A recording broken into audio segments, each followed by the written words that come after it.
Yes, it's John G. Sutton, Dales from the jails. Thanks very much for joining me today. I'm going to talk about addiction, alcoholism, and drugs in prison. Well, when I was there, the big problem, of course, was that we got people coming in who were addicted, as they still do today.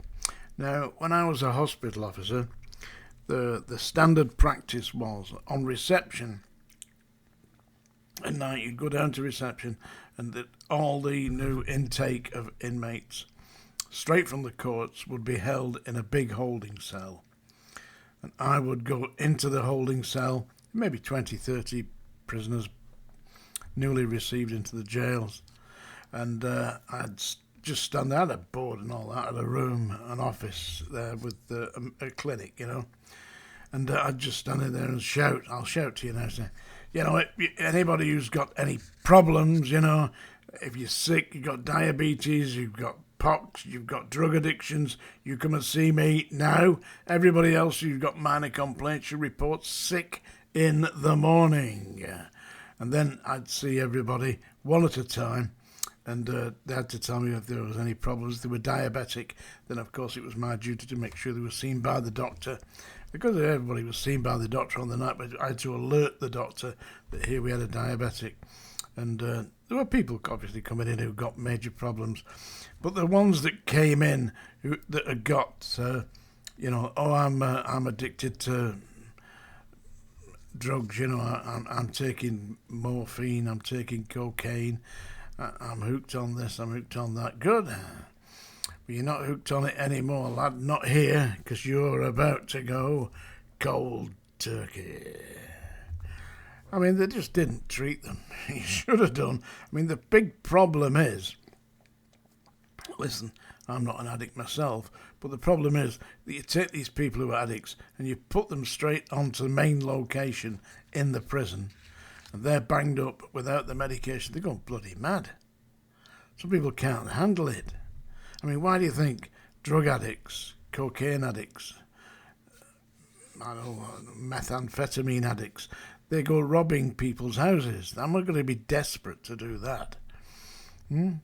So if they're desperate enough to go and do that when they're on the out, when they're on the in, banged up in a cell with two people that they don't know, because it's 3 to a cell, or it was in 75, and you're in there without any ability to use any facilities, in other words, there's no toilets, no running water, then they're in deep trouble.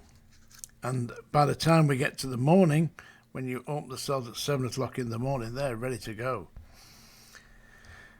And that's when the trouble starts, of course. I mean, but the worst thing is for inmates who are, say, like yourself, let's say, you're not addicted to drugs, you're not completely addicted to alcohol, you're sensible, or relatively sensible, but you found yourself in prison.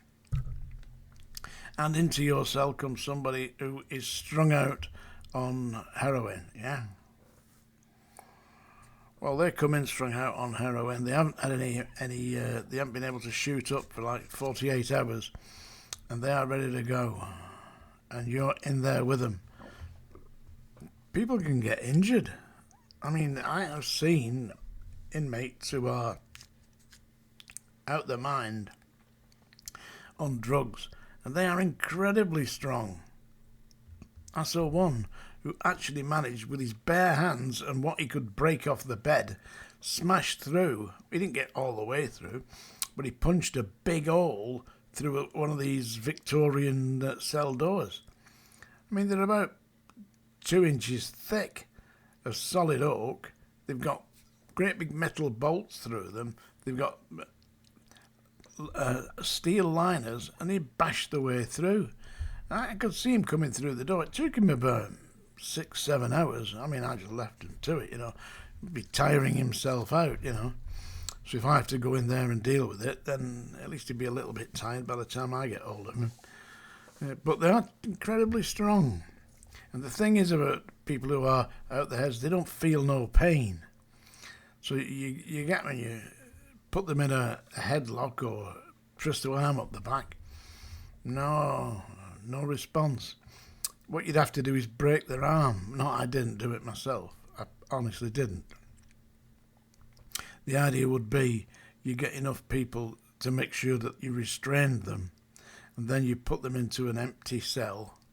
A completely stripped out cell, or a padded cell if you'd got one, and rip all the clothes off them. Physically rip all the clothes off them, because you can't be there, I'll just undo this shirt collar, should I?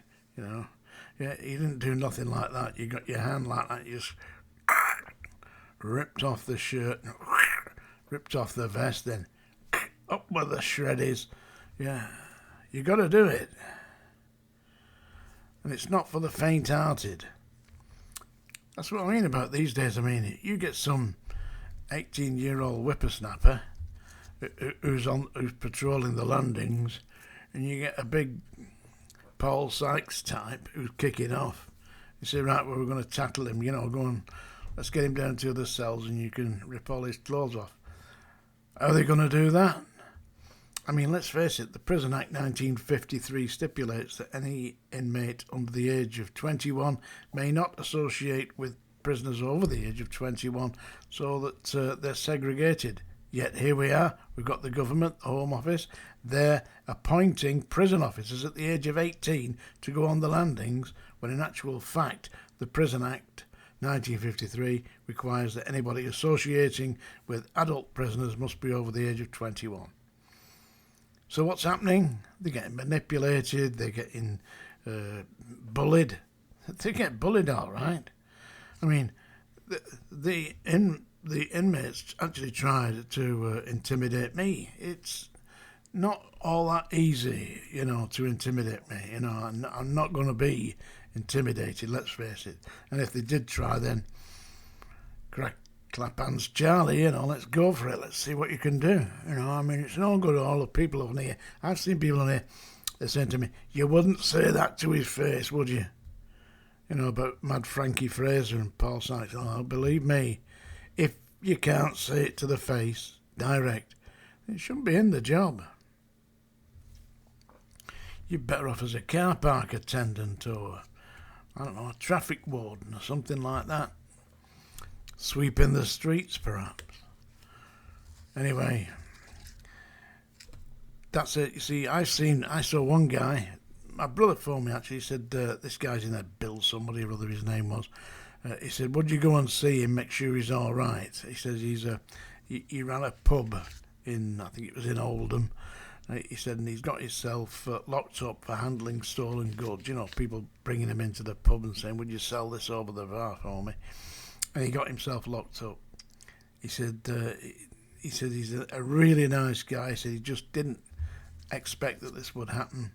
And he's not really a crook. He's just been doing somebody a favour.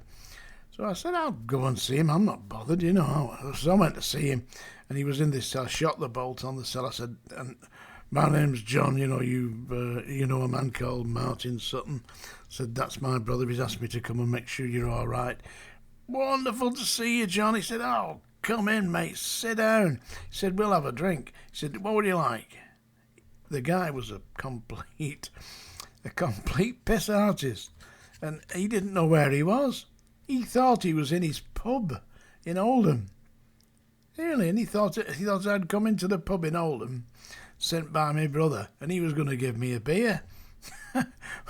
We're on B3, a B3 landing at Strangeways, and he was in his cell, absolutely out of it.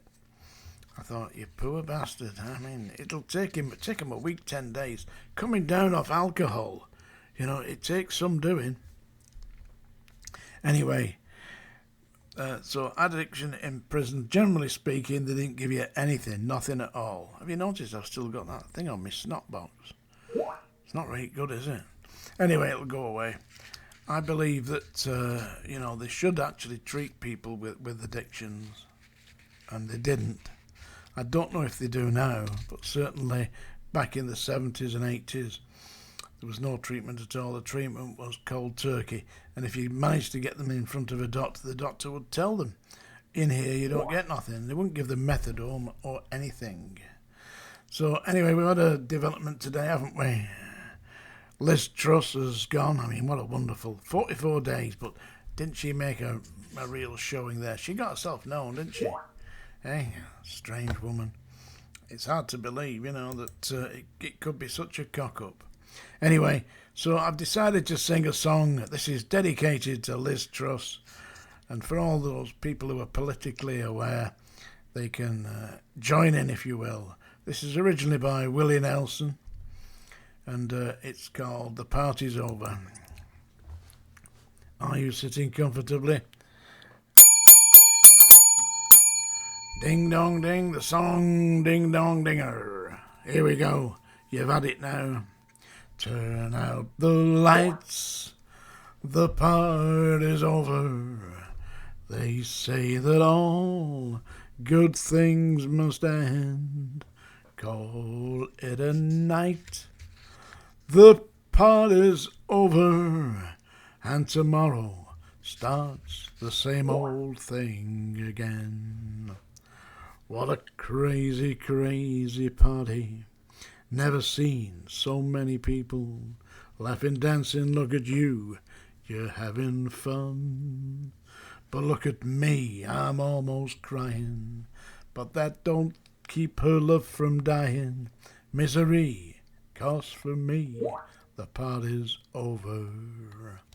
Turn out the lights, the party's over. They say that all good things must end. Call it a night. The party's over, and tomorrow starts the same old thing again. Once I had a love undying. I didn't keep it, wasn't trying. Life for me was one just party, then another. I broke her heart so many times. Had to have my party wife. And then one night she said, sweetheart, the party's over. Turn out the lights, the party's over. They say that all good things must end. Call it a night, the party's over, and tomorrow starts the same old thing again. And tomorrow it's the same old thing again. There you go, that's the party's over. And then for Liz Truss, the party is over. And for us, it's just Tales from the Jails. Listen, hey everybody, come on now. HM Prison Officer, yeah, that's my name down here, John G. Sutton. It's available on Amazon, folks. Hey, I got a review today. Bob the Builder on YouTube. He puts comments down here. Left me a nice review. If you read it and you like it, leave me a review. If you don't, well, I tried. Tales from the Jails.